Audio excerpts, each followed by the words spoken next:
Hari Om. Going to speak on chapter 9 of Bhagavad Gita. The chapter 9 is a continuation of chapter 7 and 8. Chapter 9, Sri Krishna says, is the most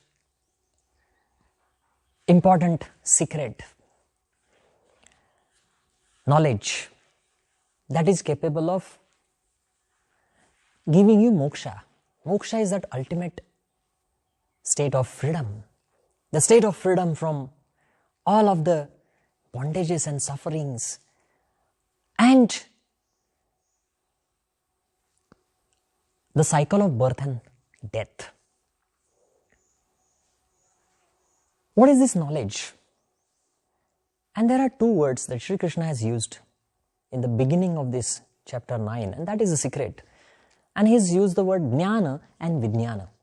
Word jnana is atma jnana, the self-realization, the understanding of me. Who am I? I am that atma. Who am I? I am not body. I am not my indriyas, that is my organs. I am not this ego. I am this divine dimension of atma, the equality and divinity concept. That is jnana, atma jnana. And the second word he has used is vishwa jnana, vijnana, the knowledge of the cosmos, the knowledge of the universe, the understanding of every object around me, the understanding of the forces in this mother nature, understanding of the functions of these forces, realizing the creation, transformation and destruction. Everything is Vishwa Jnana Vijnana.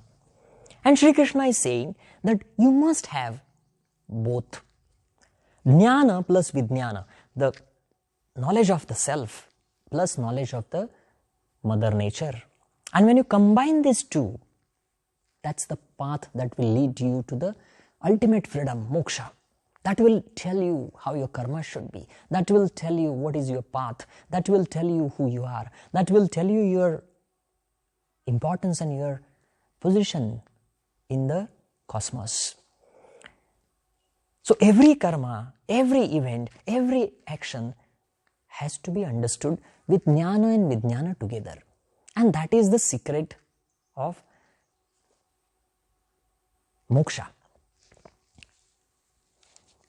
If you do not attach this Vishwa Jnana, the knowledge of the mother nature, or the knowledge about the functioning of the mother nature in our day-to-day life, what happens? Look at our society. Look at ourselves as individuals. We really don't know what is the direction of life. The goals that we have set in our life for ourselves. What is the first goal that I have learned in my school? Oh, I want to become a millionaire. Well, when I become a millionaire, what's next? My life aim is fulfilled. Then what to do? I just shift my goalpost and I say, no, now I want to be a billionaire. And this goalpost keeps shifting because I really don't know what is the purpose of my life. Why it has happened? Because I have not combined this jnana and vijnana together. The society as a whole, also, we have lost the direction. If you look at it objectively, we have created so much of fantastic new things in our world. Technology. No doubt technology has certain benefits. But look overall what the technology has done to our life. Mobile phones are really important. They have become important in our life today. They certainly have some advantages. But overall, what we are facing is more problem, more anxiety, more stress, more worries, more sadness. I'm telling you, 1.5 hour plus use of mobile phone every day, this is what it's doing to people. 10 years, 15 years ago, mobile phones were not used so much. Do we really think that our life was really bad at that time? Mobile phones added value, but look the direction of it. Why it is happening?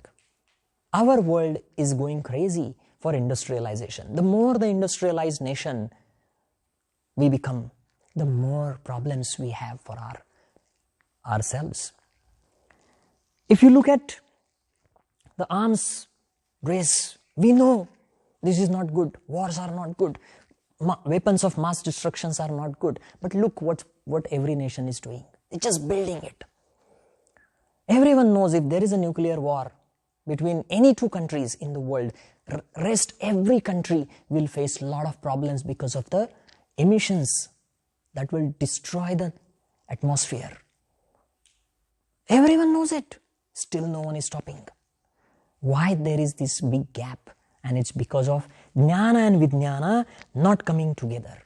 And Sri Krishna is explaining the reason for it. Why this misunderstanding has happened? Because these two things are not brought together. And when these two things are not brought together, what happens? Avajanandi mam mudham manushim tanumashritam. He says because these two are not combined, the human being cannot clearly understand his or her connection with the Mother Nature. And he misunderstands the purpose of life is just to fulfill his desires.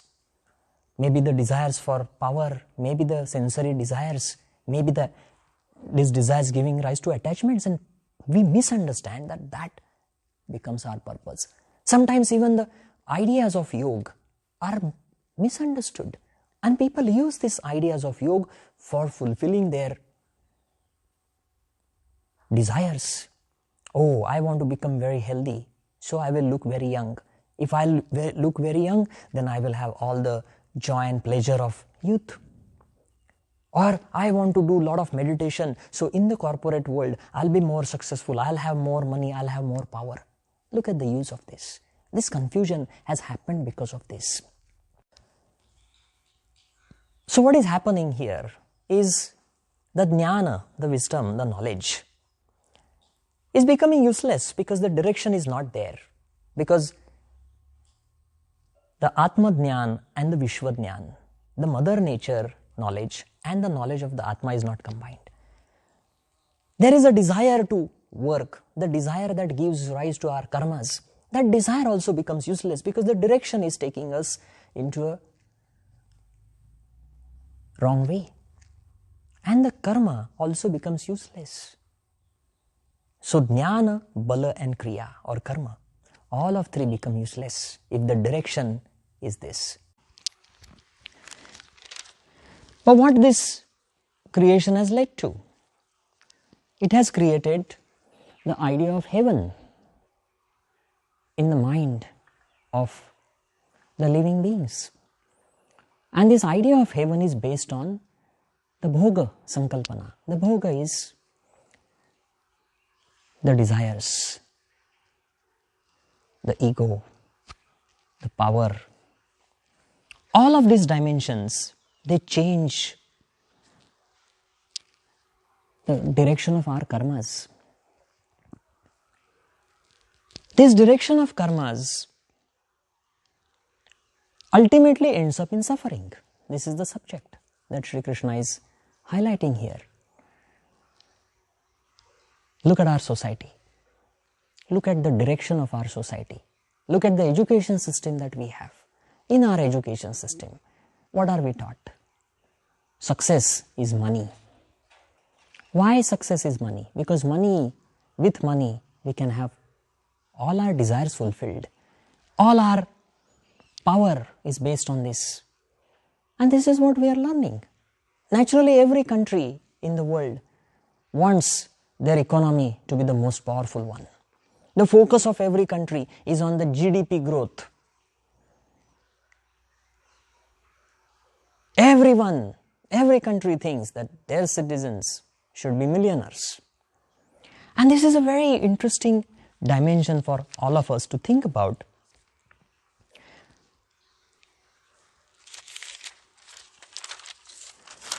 Because if you get a lot of money, you have more and more and more and more desires. Is there an end to a desire? Take example of wine.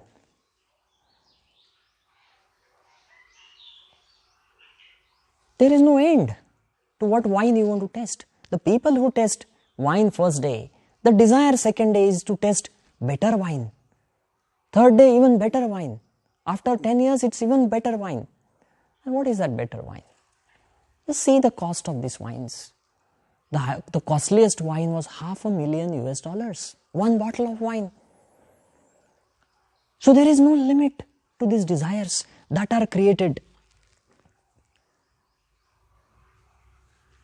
And if you are thinking that this is what my life is about, have the best wine, have the best car, have the best house,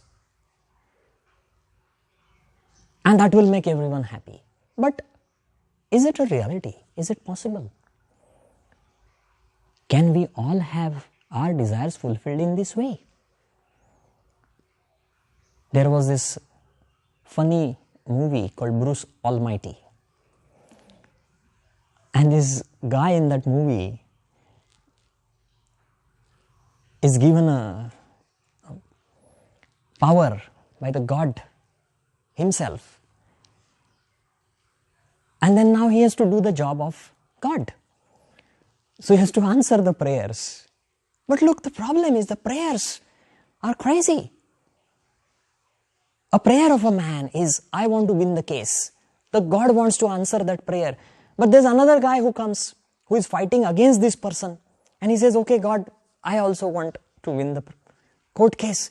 The problem for the God is whose prayer to listen. Someone says, I want more money, but the money has to come from somewhere. Money is just not there in some kind of treasury. If one wants money, the money comes from someone else. So these prayers that are connected with our desires, there is no ending to it. There's a very beautiful little story by Khalil Gibran. A dog is walking. He's a very smart, very wise dog. He's walking, and he is walking by a little community gathering of cats. So there are these cats, and the leader of the cats, she's standing on the dais in front of the mic and all of that. And she's saying, hey, let's pray to the God.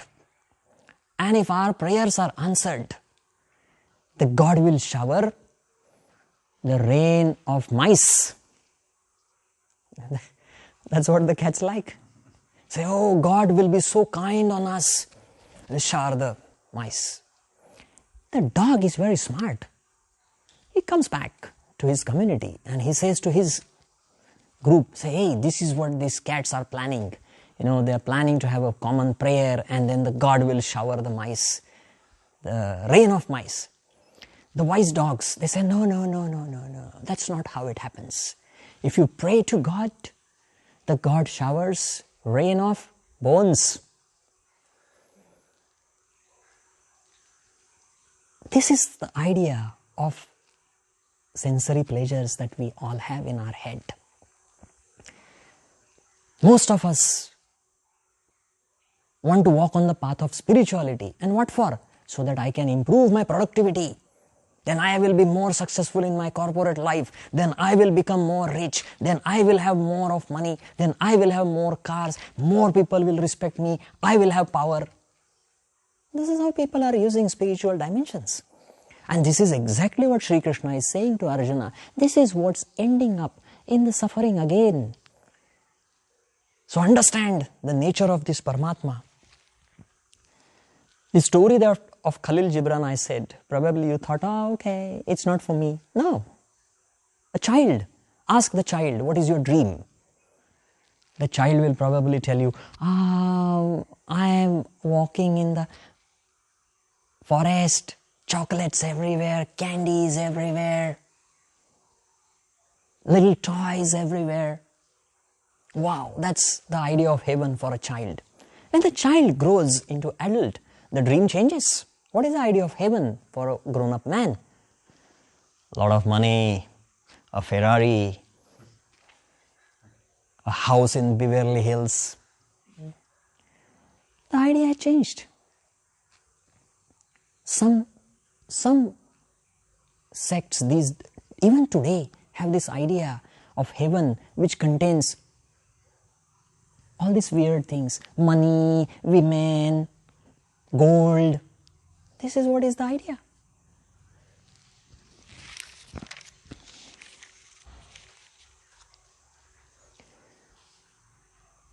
The more desires you fulfill, what are you doing? You have a nice car.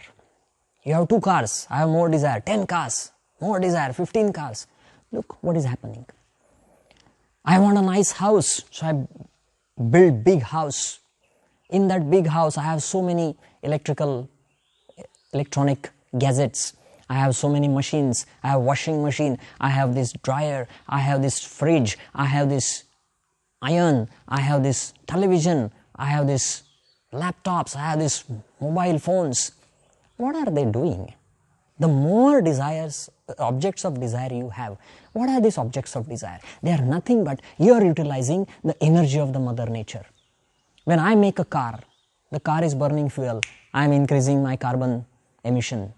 To make the car, to make that steel, to make that machine, the engine, the gearbox, the air conditioner, everything needs energy. The more objects of desire I have, the more carbon footprint I am leaving, the more energy I am spending, the more technological things that I have, I am spending more and more energy. That is creating global warming for me. The more economy advanced, the more industries, the more I am emitting carbon. Look what I am doing. Look what is the direction of this. Is this going to create heaven for me? It will certainly for a certain period of time. Then I start realizing that actually this most industrialized, most prosperous, most powerful economies are polluting the world in the most powerful way, most significant way. Look at the topmost economies. They are the ones who are leading cause of carbon emissions and causing global warming. So my desires are causing all of this problem. I am enjoying right now, but tomorrow, am I going to enjoy? The scientists are saying you are not going to enjoy that. You are going to be suffering.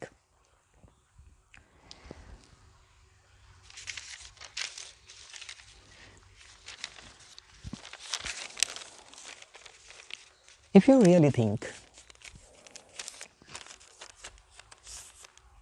if we really understand that no, I like to be super rich, I like to have all my desires. Look at the rich people around you. Do we really like them? We really want to be like them, but we don't like them. I want to be like him, but do I really like that person? No, I am jealous of him. If you become rich, that's what's going to happen. There is no statistically significant study that says that if you are rich, you are happier. If you are rich, you have no stress. If you are rich, you have no depression. If you are rich, you have no anxiety. There is no study that confirms this. So the direction that we feel like wanting, that swarga, that heaven, is it really heaven? That needs to be asked.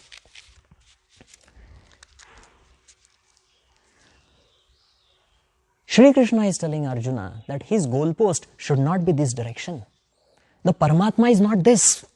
The divine dimension is not telling you to walk in this path, on this path, because it's going to end up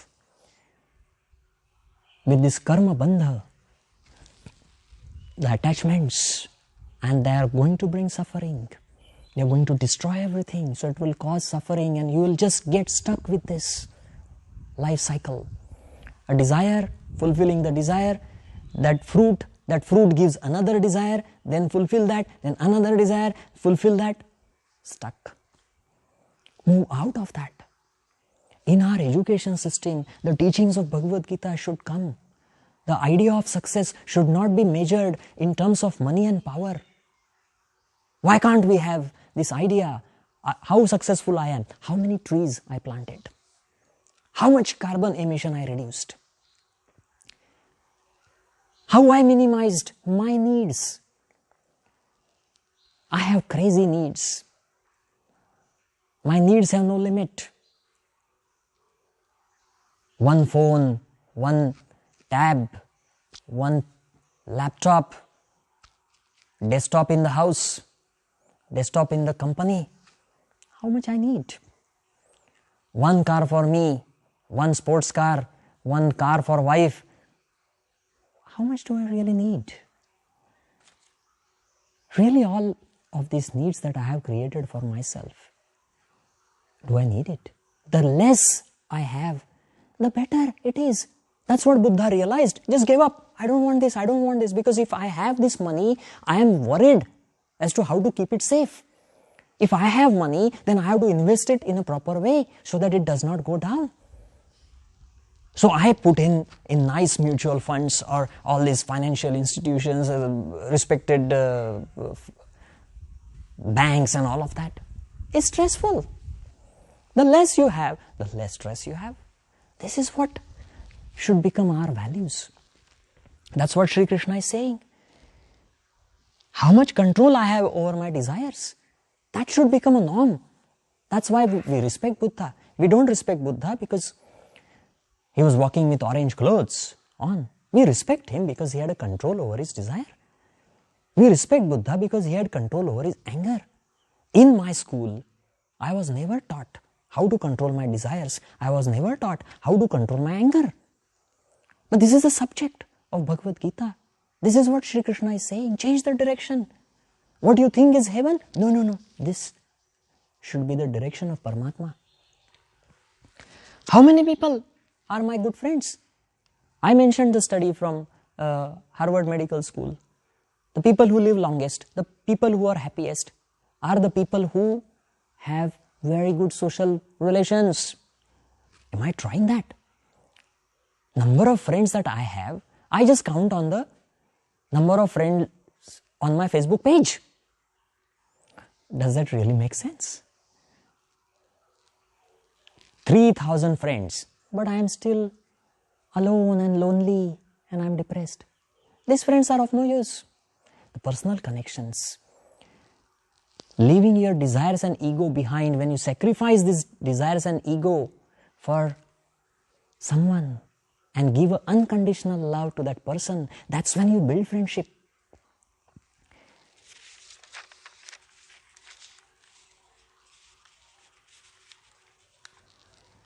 It's not really important how many people I helped earn money. It's not important how many people I distributed my chocolate. Doesn't matter how many people I shared my glass of wine.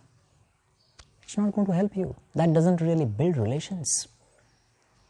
So we have to understand the purpose of life should be directed to Atma, the equality divinity concept beyond your desires and ego. This Samadhi state or this Atma dimension is a very interesting dimension which is beyond time and space. The subject has come here indirectly. My consciousness is controlled by time, the past, the present and future. My physical existence has limitations put in by the space. I cannot travel suddenly to moon and come back. I cannot go back in time, in past. I cannot go into the future. The time and space has limited my consciousness. The effort to move out of this limitation is the Paramatma Pad, the divine dimension. The desires and ego are binding me to this space and time dimension.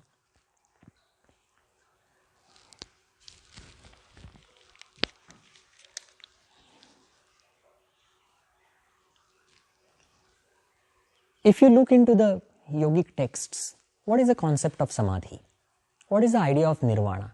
This is the idea of nirvana. Another word has come, that is moksha. Moksha is that freedom beyond this time and space. The consciousness grows beyond your body. The consciousness identifies yourself not just with your body but beyond that. The consciousness identifies itself with this tree. The consciousness identifies itself with this animal. The consciousness identifies itself with the water.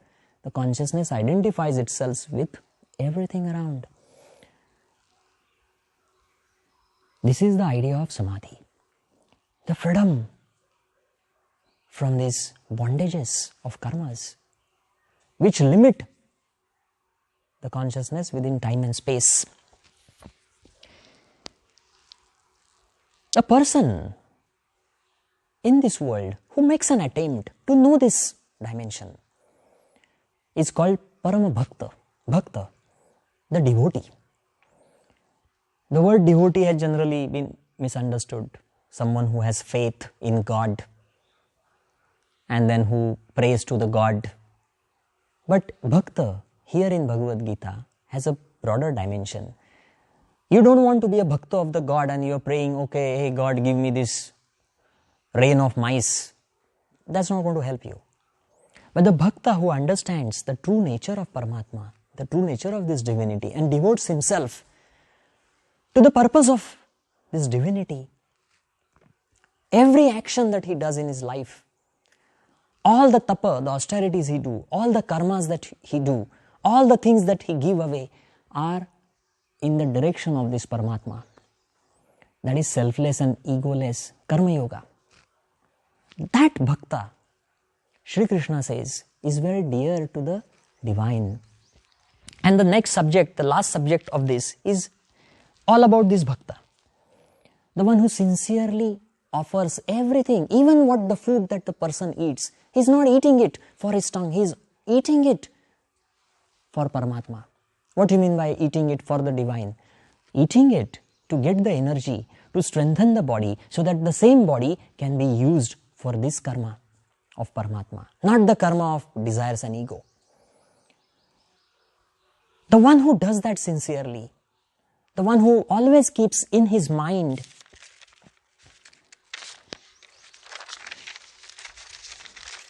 the reality that is divinity, the one who sleeps with the understanding of divinity, the one who breathes with the understanding of divinity is a real bhakta, the real devotee.